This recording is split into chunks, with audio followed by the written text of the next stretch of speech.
मुख्यमंत्री जी से पूछिए कि आपने सॉलिड वेस्ट मैनेजमेंट के लिए क्या किया है, तो वो कहेंगे तमंचा।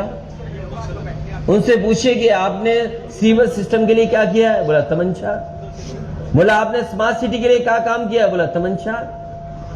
आपने ट्रैफिक इंतजाम या ट्रैफिक आसानी से शहर में घूम सके उसके लिए क्या किया है, तो वो कहेंगे तमंचा। महंगाई कम, महंगाई क्यों है इतनी, बोलेंगे तमंचा। आप उनसे पूछिए कि आपने unemployment rate on the floor of house में कहा कि 4.2% है या 4.6% है, इसका मतलब 100 में केवल 4 बेरोजगार हैं। उनसे सवाल पूछो तो कहेंगे तमंचा। तो ऐसे मुख्यमंत्री से क्या उम्मीद करोगे। आपके बीच में आए, उनका भाषण मेरे पास है। क्या सहारनपुर में उन्होंने बताया कि डबल इंजन नहीं ट्रिपल इंजन था यहां पे उनका, अभी ट्रिपल इंजन मांग रहे हैं। क्या ये ट्रिपल इंजन मांग रहे हैं इसीलिए कि विकास को बर्बाद कर दे। ट्रिपल इंजन मांग रहे हैं, सरकार उनकी दिल्ली में, यूपी में सरकार उनकी है, सहारनपुर में उनके सब लोग थे। आखिरकार क्या दिया उन्होंने, सब बजट उनके पास। क्या आपको कोई अपनी योजना के बारे में बता के गए। और जहां तक महिलाओं की सुरक्षा का सवाल है, मैं गोरखपुर होकर के आया हूं। जिस दिन मैं गोरखपुर गया उससे एक दिन पहले वहां पर एक बेटी जो बिहार से बक्सर से आई थी, 3 लोगों ने उसको घर में रख करके उसके साथ बलात्कार किया। क्या जवाब है मुख्यमंत्री जी के पास। कल ही उस नौजवान की मौत हो गई जो मुख्यमंत्री आवास के सामने आत्मदाह किया। वो कह रहा था कि उसके विधायक ने उसको परेशान किया। अयोध्या में वहां एक पुजारी अपनी जान दे दिया, आत्महत्या, और कह करके कि चौकी के वहां पर लोगों ने मुझे परेशान किया और पैसे लेकर के जबरदस्ती। क्या पैसा नहीं मांग रहे थे चौकी इंचार्ज। क्या बलिया में लाइव आपने नहीं देखा कि एक व्यापारी सूदखोर से परेशान होकर के, और वो सूदखोर कौन थे, मुख्यमंत्री जी की पार्टी के लोग थे, उसकी जान चली गई। वो लाइव उसने जान दी व्यापारी ने। वहीं पर एक छात्र नेता जिसको पीट पीट करके मार दी, उसकी जान ले ली बलिया में। क्या जवाब है मुख्यमंत्री जी के पास। कहते हैं लॉ एंड ऑर्डर बेहतर है। बताओ, एक मां बेटी जिंदा जला दी गई हो बुलडोजर चला करके। एक ब्राह्मण समाज के उसका पिता अपनी पत्नी को और अपनी बेटी को जलते देखते रहा और कोई मदद नहीं मिली। और जब उसका बेटा उससे पहले न्याय मांगने गया था तो पुलिस ने उस सर्दी में उसको नंगा कर दिया था। ये लॉ एंड ऑर्डर की बात करेंगे और फिर दूसरों को माफिया बताते हैं। अगर गोरखपुर की सूची निकाली जाती और मुख्यमंत्री जी ने अगर अपने मुकदमे वापस नहीं लेते तो उनकी इतनी बड़ी चार्जशीट होती, इतनी लंबी सी। क्या भूल गए हम सब लोग वो बातें। क्या मुख्यमंत्री जी ने मुकदमे नहीं वापस लिए। जो मुकदमे वापस लिए गए, क्या वो मुकदमे किस बात के थे। क्या समाजवादियों ने लगाए थे मुकदमे उनके ऊपर। इसे केवल समाज में नफरत फैलाने के लिए, समाज में हिंदू मुस्लिम कराने के लिए ये जानबूझ करके कर रहे हैं। हमारे एक साथी ने यहां से सवाल पूछा था। हम समाजवादियों की लड़ाई बहुत मुश्किल लड़ाई है, क्योंकि हमें सबका जवाब देना है। बीजेपी के लोगों को किसी का जवाब नहीं देना है। वो केवल नफरत की राजनीति कर रहे हैं। और मुझे खुशी है कि चंद्रशेखर जी इस लड़ाई में हम लोग के साथ दे रहे हैं। जो सपना देखा था बाबा साहब भीमराव अम्बेडकर जी ने, जो सपना देखा था मान्यवर काशीराम जी ने, उस सपने को हम लोग मिलकर के आगे बढ़ाएंगे और उस पर चल करके उन पिछड़े लोगों को, दलित भाइयों को और जो शोषित वंचित रहे उनके साथ खड़े होकर के उन्हें सम्मान दिलाने का काम हम लोग करेंगे। अखिलेश जी, इंजन की आपने बात की है, आपने इंजन की बात की है। मौजूदा सरकार की जो लॉ एंड ऑर्डर स्थिति है वो खराब है आपके वक्त में। क्या पत्रकार साथी, आप सच दिखा दो, अगर जेल न चले जाओ तो कहना मुझसे। आपने इंजन की बात की है। मैं ये कहता हूं, आज आप चैनल पे चलाइए कि स्मार्ट सिटी के नाम पर यहां पर गड्ढे हैं, पानी भरा है, लूट हुई है, और अगर आपके ऊपर एफआईआर ना हो जाए तो कहिएगा। गठबंधन को बहुत वोट मिला था लेकिन बेईमानी से हरा दिया हम लोगों को। देखिए, आप उलझाओ मत इस लड़ाई में। जो व्यवस्था है उसी से हरा करके ईवीएम हटाएंगे। तमंचे वाली खबर मुख्यमंत्री जी के आने के बाद की अखबार में छपी है कि उनके पहले की छपी है, बता दो मुझे आप। बात की है तो इसका मतलब मुख्यमंत्री जी को पता था तमंचे कहां हैं। तो क्यों मुख्यमंत्री जी ने पहले नहीं पकड़ा, या ऐसे अधिकारियों के खिलाफ क्या कार्रवाई करेंगे कि उनके जाने के बाद तमंचा फैक्ट्री पकड़ी गई हो। टैबलेट क्या रे? और फिर मैं आज से कहना चाहता हूं कि जो तमंचे की बात कर रहे हैं, तमंचे कहां कहां जा रहे थे। और एक पुरानी कहावत है, ओल्ड हैबिट्स डाई हार्ड। ये बात समझ लो, तमंचे से किसको प्यार रहा है। 2017 में गठबंधन की 3 सीटें थी सहारनपुर में, 2022 में 2 सीटें आई हैं। अरे कर्फ्यू लगा, अच्छा दंगा या हिंदू मुस्लिम झगड़ा कराने पे लाभ किसको होता है? कौन कराता है? किसकी भाषा खराब है? कौन लोग हैं ऐसे? वो वही लोग हैं जिन पे मुकदमे थे कभी। इसीलिए मैंने कहा आपसे कि मुख्यमंत्री जी स्मार्ट सिटी के बारे में जानते नहीं। आपने देखा नहीं कितने बुद्धिमान हैं विधानसभा में, बोले 46 में 56। अरे भूल गए हमारे पत्रकार साथी, सदन में कहा 46 में 56।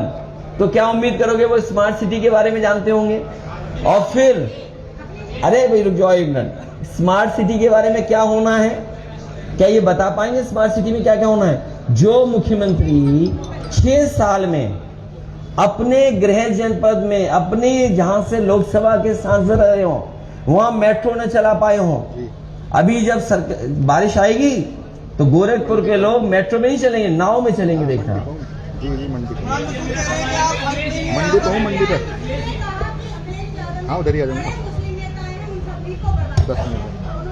10,000 वोट पर बता रहे हैं समाजवादी सिमट जाएगी। टाइम बताओ। देखो भाई ऐसा है,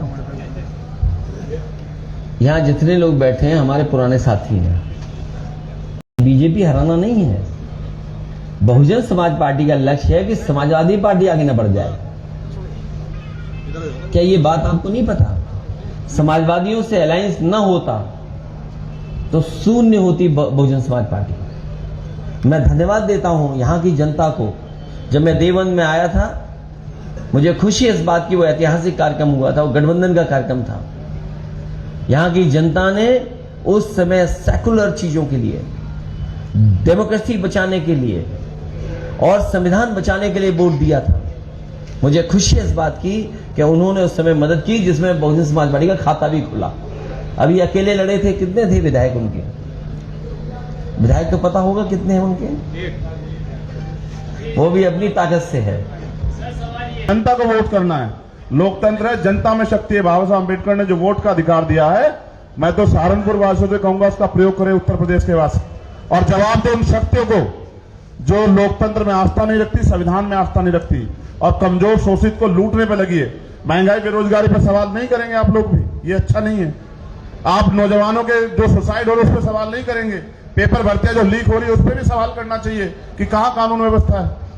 कुछ नहीं है, बस अंधकार है। दिवा जलाने के लिए हम लोग निकले हैं और इस बार ये दिया रोशनी देगा सहारनपुर में भी और पूरे उत्तर प्रदेश में।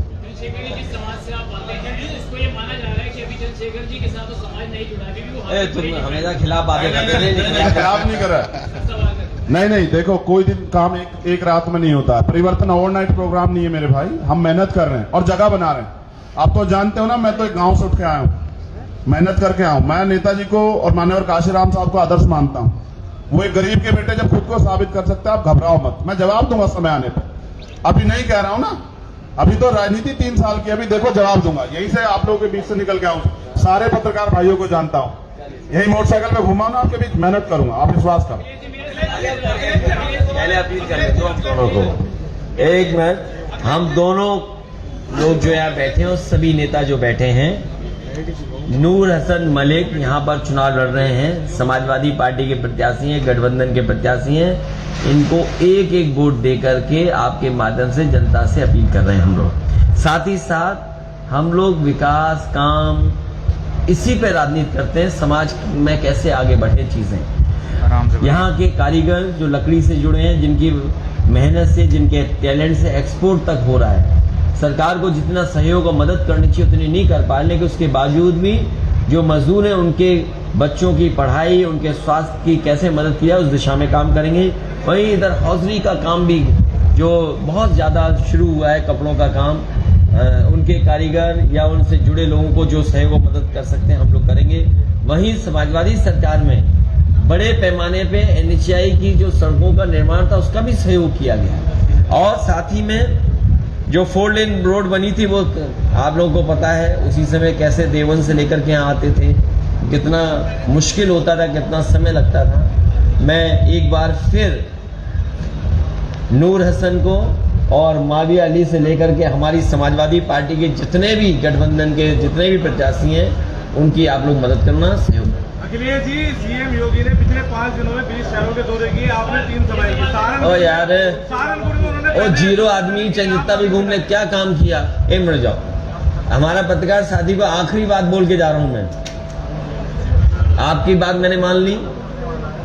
मैं बोल रहा हूं, जो आज बिजली चल रही है, ये जो पंखे चल रहे हैं, जो बिजली उत्तर प्रदेश को मिल रही है, वो समाजवादियों की देन है।